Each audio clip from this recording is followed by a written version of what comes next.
ดินแล้วเราน้อยเป็นยังคนเจ็บเป็นคนสึกทีจากบ้านเนาะก็คือทางร้านของเราเมื่อกี้ว่าซิโฮงคนเจ็บกันยานบนตรงยานการกระตุ้นคนเจ็บก็คืออยู่วันนี้กระตุ้นบ้านนี่มันจะมีเส้นประสาทตรงนี้เอากระตุ้นคนเจ็บเป็นคนสึกทีจากบ้านต่อน้อยก็เป็นยังคนเจ็บเป็นคนสึกทีเนาะวิธีการปิ้นคนเจ็บอะไรเนี่ยจากให้คนเจ็บมีคมกระตุ้นแก้ไปจากกระตุ้นของติดกับคิวไว้วันนี้ถ้ากรณีที่คนเจ็บเอาแข้งขึ้นมันขึ้นมาเร็วหน่อยแต่ถ้าคนเจ็บเอาแข้งขึ้นกลับขึ้นมาเลยกันเอาแข้งขึ้นกรณีที่คนเจ็บนอนเขาไม่มีก็คือทุกครั้งในเวลาที่ปีนคนเจ็บก็คือแค่เบื้องที่อยู่กับเขาที่ต่ำขึ้นก่อนวิธีการเอาขึ้นต้องสมัยจังสิหนูจะกระตุ้นแค่จังสิกระตุ้นความหนึ่งเนาะก็มาคนเจ็บมันจับไปเลยเป็นแค่มันจะต้องใช้กันนี้เพราะว่าป้องกันในกรณีที่คนเจ็บกระดูกแข้งหักหรือวันแข้งไปทำงานกับมูดต่อหักซ่ากระดูกจะไปพร้อมเนาะข้อห้าคนเจ็บอยากฆ่าจะเรียกกับกี่คนเจ็บเท่านี้มือบางนี้เกี่ยวกันปวดสมองหน่อยวันนี้เนาะแค่ตั้งซ่ากับกระดูกสันหลังอันนี้ต่อมาเอาแค่นี้เข้าไปติดกับกี่คนเจ็บอันนี้ไล่นาจากตัวเองเนาะ1 2 3ตีนคนเจ็บอันนี้เนาะมือเขาที่ยังห่องอยู่พวกคนเจ็บพวกห่องหักบางพวกเราก็ตกพื้นไปคอยลุกขึ้นสิเนาะแก้ตังวางลงมือที่จมหัวต่อมาเอามือจับพวกกระดูกแขนจากกระดูกคอศอกสิน้ำมือเขาจับได้ปุ๊บทำเป็นติดคิ้วเนาะแค่ตรงนี้ก็คืออารมณ์เอาเงินคนเจ็บพื้นทั้งอย่างพอมาทั้งอย่างน้อยก็เป็นนั่นเนาะคนเจ็บบุ้งจริงต่อมา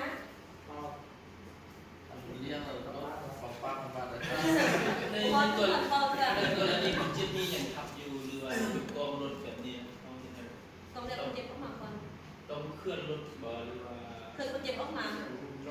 ต้องย้ายรถก่อนเพราะอันนั้นที่มันติดอยู่ในกองรถ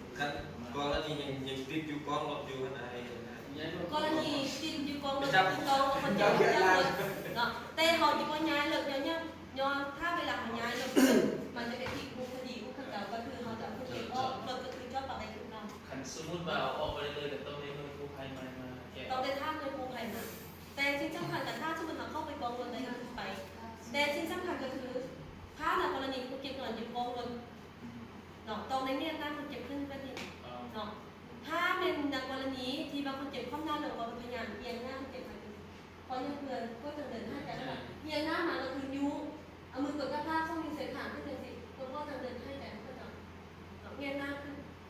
เราจะมีวิธีการก็จะเดินให้แต่แล้วมีเคยได้ยินคนตะกี้ว่าเอาน้ำเยี่ยวกินถ้าคนเจ็บให้แต่อยู่กับพื้นจะมีลมออกจากดั่งออกจากปากตาบนห้องทองก็คือถ้าคนเจ็บยังให้แต่ยังห้องทองตื่นขึ้นแล้วหรือซึ่ง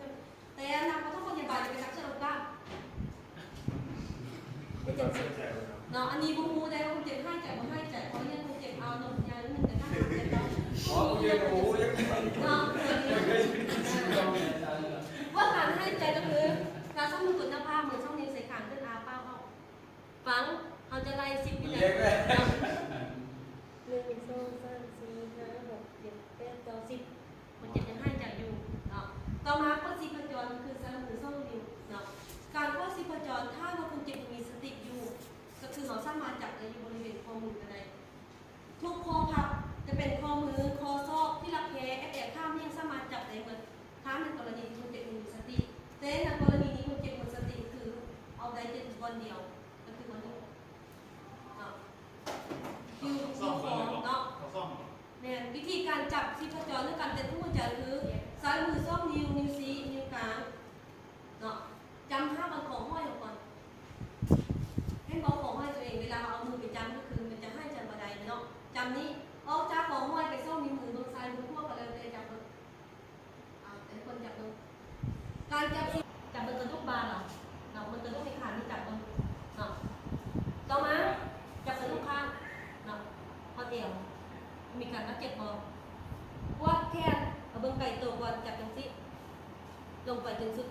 การพวกก็คือเขาจับมือให้มัน